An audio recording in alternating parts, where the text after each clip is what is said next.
Mary Oliver is an American poet whose work is an intersection between the human and natural world. Mary Oliver was born in 1935 in Maple Heights, Ohio. She published her first book of poetry in 1963. She was greatly influenced by Edna St. Vincent Millay. She moved to Provincetown, Massachusetts with her partner Molly Malone Cook. Sadly, her partner died of cancer in 2005, which impacted her poetry. One of her poems, When Death Comes, tells of the interaction between humans and nature.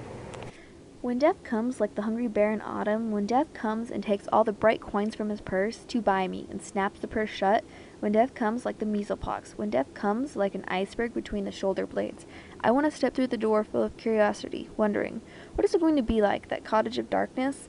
And therefore I look upon everything as a brotherhood and a sisterhood, and I look upon time as no more than an idea, and I consider eternity as another possibility, and I think of each life as a flower, as common as a field daisy, and as singular, and each name a comfortable music in the mouth, tending, as all music does, towards silence, and each body a lion of courage, and something precious to the earth. When it's over, I want to say all my life, I was a bride married to amazement. I was the bridegroom, taking the world into my arms. When it's over, I don't want to wonder if I had made my life something particular and real. I don't want to find myself sighing and frightened or full of argument. I don't want to end up simply having visited this world. In this poem, Mary Oliver wants to be a part of the world and not just living in it. She compares each life to be as fragile as a flower, and that death comes too unexpectedly as a bear looking for food in autumn. She wants to be amazed and surprised by its unknown beauty. Living life to the fullest is what should happen when death comes. So what does nature have that humans just simply lack? Nature is simplistic, and all of its beauty is there for the taking, if humans choose to take it. Nature isn't scared to not be ordinary. It chooses its own terms and accepts the amazing possibilities that it offers. Humans don't truly understand what it means to be amazed until they decode nature. Can nature really be compared to how humans live and act?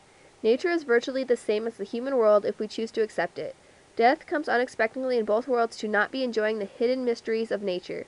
Mary Oliver says she wants to be a bride married to amazement, which can only be achieved if we take in nature and love it like a spouse.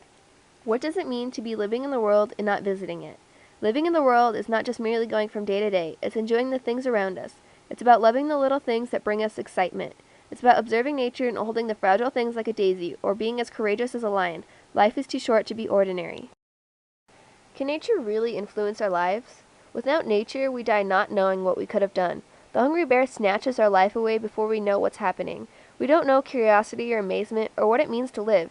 Nature is what gives us these things and allows us to die knowing everything that the world has to offer.